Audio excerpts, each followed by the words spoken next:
সাধন হলো না, ভজন হলো না, মিথ্যা কথা। কোনো সাধন নেই, কোনো ভজন নেই, কোনো স্বীকৃতি নেই। আছে কি? নেই। তাহলে পেতাম। আরে ক্ষণিকের জন্য পেয়ে গেলেন কাকে? স্বয়ং রাধা গোবিন্দের নিত্য লীলা দর্শন করছে। তাই দেখলেন যে তাকে বলছে এই রূপ রসরঙ্গ কিশোর কিশোরী লইয়া করয় রানী দিবস সর্বরী সদা সর্বক্ষণ রাধা। মানে রানীর এই হয়েছে তার লীলা খেলা, সমস্ত কিছু শেষ। মানে রাজত্ব, এই জাগতিক জগতের তার ধন ঐশ্বর্য মান প্রতিষ্ঠা সব তার ত্যাগিয়া গোবিন্দের দাসত্ব, রাধা গোবিন্দের দাসত্ব সেবা করছে। তখন বলছেন আনন্দ সাগরে রুবি হাসে কান্দে নাচে কিশোর কিশোরী দোহার নানা লীলা আছে। দিনে দিনে সেবানন্দে আনন্দ বাড়িল, একদিন মনে কিছু উৎসাহ হইল। দুয়ারের ফাঁকে আড়ি পাতিয়া রহয়, যুগল কিশোর কিবা সুখ বিহয়। একদিন রানীমা দরজা বন্ধ করে ভিতরে সেবা দিয়ে বেরিয়ে গেল। দেখবে আজকের কি হচ্ছে ভিতরে। দরজার খিড়কি দিয়ে দেখছে। কি বলছেন, কি সুন্দর। দুয়ারের ফাঁকে আই পাতিয়া রহয়, যুগল কিশোর কিবা সুখে বিহরয়। এটা সখীদের একটা স্বভাব, এই সখীদের একটা ভাব এটা আছে। ভজন তো খুব সুন্দর। কতেক আদর করে পেরিজির প্রতি, যাহাতে পরমানন্দ নিজ মনোবৃত্তি। মনে হইল এই যে পরম সুখসার, একেলা যে আস্বাদিতে নহে চমৎকার। আহা রাধে রাধে। ভক্ত এটাই, ভক্তের স্বভাব কি দেখবে। যেমন একটা ফুল ফোটে, বাগানে ফুল ফোটে, কি সে শুধু মালি যে গাছটা লাগিয়েছে যত্ন করে শুধু মালির জন্য কি বাবা বলতো? জগৎকে সে সুগন্ধি দান করে, তাই তো নাকি? যে ওখান থেকে হেঁটে যাবে তারই নাকে সে গন্ধ প্রবেশ করবে। ঠিক সেই রকম আজকের ভক্ত দেখলেন কি, যে আমি একা সেবা আনন্দ একা ভোগ করে আমার সুখ হচ্ছে না। কার? রানীমার। হ্যাঁ, ধ্যান দিতে হবে। রানীমার সুখ হচ্ছে না। ওই আনন্দ দর্শন করে ইচ্ছা করছে আমি জগৎজনকে জানিয়ে দিই, জগৎজনকে জানিয়ে দিই আমার আনন্দ হচ্ছে না। দেখবে বাবা, যারা মানুষের সেবা দিতে ভালোবাসে সে নিজে খেতে চায় না, সে নিজে খেয়ে সুখ পায় না, সে সমস্ত ভক্ত বৈষ্ণবদের সেবা দিয়ে সে তৃপ্তি পায়। কি বাবা, সত্য কিনা বলো? নিজের সুখ হয় না। সেবা সুখ তো বড় আলাদা সম্পূর্ণ। আজকে রানীমা চিন্তা করছেন, না না না, আমি তো শান্তি পাচ্ছি না। আমি যদি কাউকে একটু দেখাতে পারতাম তাহলে আমার যদি আমার সঙ্গে কেউ উপভোগ করতো তো আমার সুখ হতো। তাই কি বললেন এখানে, যে যে রাধে নাহি বৈষ্ণব সেবন বিনে। হ্যাঁ, এখানে বলছেন যে মনে হইলে এই যে পরম সুখ সার একেলা যে আস্বাদিতে নয় চমৎকার, বৈষ্ণব সহিত রস আস্বাদিতে সুখ, নতুন অন্তরে গুমরিয়া হয় দুঃখ হয়। বৈষ্ণবকে এই রস আস্বাদিতে খুব সুখ হয়। তখন বৈষ্ণব সেবন মিলে কৃষ্ণের প্রীতি নাহি হয় শুনিয়াছি ভজমান। কখনো ভগবানের সুখ হবে না। তুমি বৈষ্ণব দ্বারে বসে থাকবে, তুমি গোবিন্দ সেবা দাও না, ভগবান তাতে একটু সন্তুষ্ট। গুরুদেব থাকবে, গুরুদেবকে ডিঙিয়ে তুমি যদি তুলসী তলা সন্ধ্যা দিতে যাও বাবা, তোমার ওই পেরিজি ওই বৃন্দাজি তোমার সেবা নেবে না, নেবেই না। আগে সাধুগুরু সেবা করো, তারপরে তুমি আমার সেবা করো। গোবিন্দ এমনই, এত সহজ কথা নয়। তাই বলছেন বৈষ্ণব সেবন বিনে কৃষ্ণের প্রীতি নাই হয় শুনিয়াছি ভজমান প্রতি।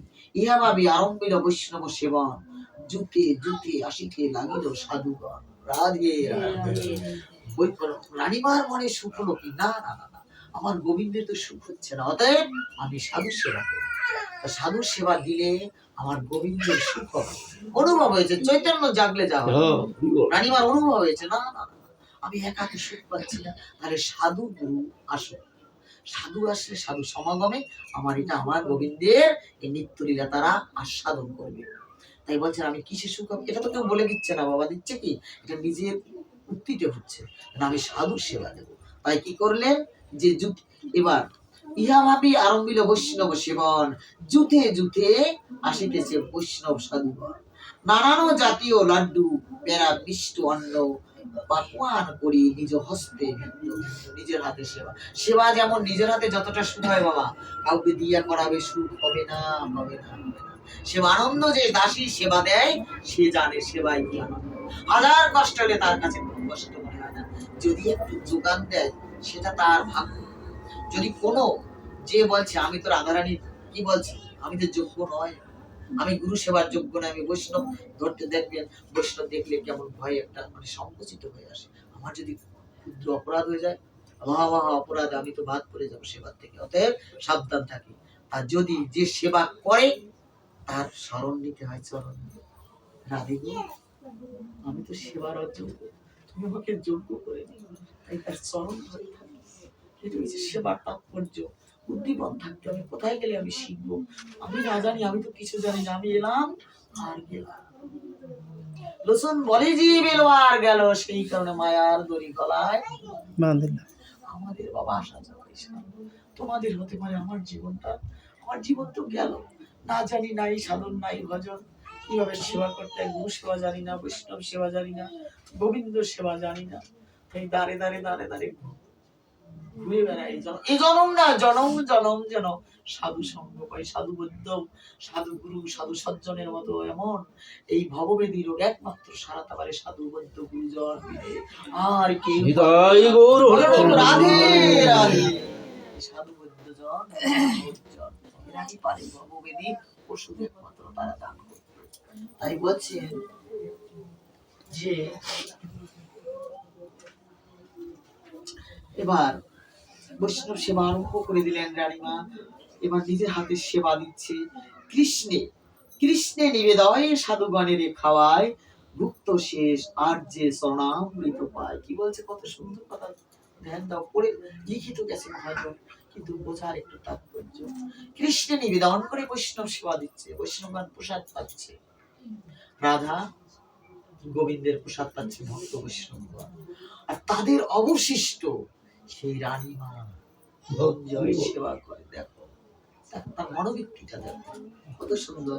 সেখানে কি কেউ বিচার করছে, কে উঁচু কে নিচু, কে বড় কে ধনী কে মধ্যবিত্ত, কারোর কোনো বিচার নাই, সমজ্ঞানে সেবা দিচ্ছে। তাই সেই সেবা একমাত্র তার পাথেয়, মানে সেই অবশিষ্ট। এবার কি করলেন, ভুক্ত শেষ আর যে শরণামৃত পায়। নূতন নূতন কিশোর আগে বৈষ্ণব সহিত, নৃত্য গীত ইষ্ট পুষ্টি করে মনোরে, মাল্য চন্দন দিয়া পূজায় বৈষ্ণবের চরণের সেবায় নিজ হস্ত ভক্তি ভাবে, নিজের হাতে চরণ জল করে। সাধুগুরু বৈষ্ণবের চরণে জল নিজে করে রান্না, তারপরে তাদেরকে মাল্য চন্দন পরিধান করে। এবার চরণের সেবনে নিজ হস্তে ভক্তি ভাবে, আনন্দে বৈষ্ণবগণ সদা আইসে যায়, বেপর্দা দেখিয়া দেওয়ানাদি খুব পায়। এখানে কি বলছে, বেপর্দা তো অন্দরমহলে থাকে, রানী পাটরানীরা থাকে কোথাও অন্দরমহলে, তো তারা কিন্তু সদরে আসে না। আজকে বেপর্দা মানে বেপর্দা, পর্দা নেই, বেপরোয়া হয়ে গেছে। একটা শাস্ত্র আছে বলে, তুমি কোন বাজারের, এখানে এমন এমন বাংলা আছে বাবা, চৈতন্য চরিতামৃতে আছে, বলে তুমি কোন বাজারের, বলে আমি গৌরাঙ্গ বাজারের। তাই তো বুঝে নিতে হবে কি বলছি। তা আমি কোন বাজারে, আমরা গৌরাঙ্গ বাজারে আছি, আমরা দ্বিচারি। আমাদেরকে কেউ কেউ ভালো বলবে, কেউ কেউ ভালো বলবে না, কিন্তু তাতে কিছু আসে যায় না। হাতি রাস্তার থেকে চলে, পিছনে কুকুরগুলো ঘেউ ঘেউ করে, হাতি কিন্তু এমনও করে না, এমনও করে না, হ্যাঁ চলে যায়। বলবে অনেকে অনেক রকম বলবে, তাতে কার কি আসে যায়, কিচ্ছু আসে যায় না। বৈষ্ণব, তা বৈষ্ণবের কোনো শত্রু নেই। বোমার যেমন শত্রু নেই, বৈষ্ণব ভক্তের কোনো শত্রু থাকে না। যদি তুমি মনে করো শত্রু শত্রু, আর তুমি মনে করো যদি মিত্র মিত্র, আবার কি, ক্ষণিকের জন্য আছি, ক্ষণিকে আবার কখন যাবো বুদবুদের ন্যায় কেটে যাবো, অতএব কোনো ভয় নেই। তাই কি করলেন, আজকে ওই বলছেন তুমি বেপর্দায় চলছো, কে দেওয়ান যে দেখলেন, লক্ষ্য করলেন, মানে এই মাধব সিংহ এরা নেই, এরা অন্যত্র গেছেন। আমি শাস্ত্রীয় ভিতর দিয়ে বলবো, আমি মুখস্থ আছে বটে কিন্তু বলবো না সেভাবে। তাহলে কি বললেন এখানে, যে বললেন যে মাল্য চন্দন দিয়ে পূজা বৈষ্ণবে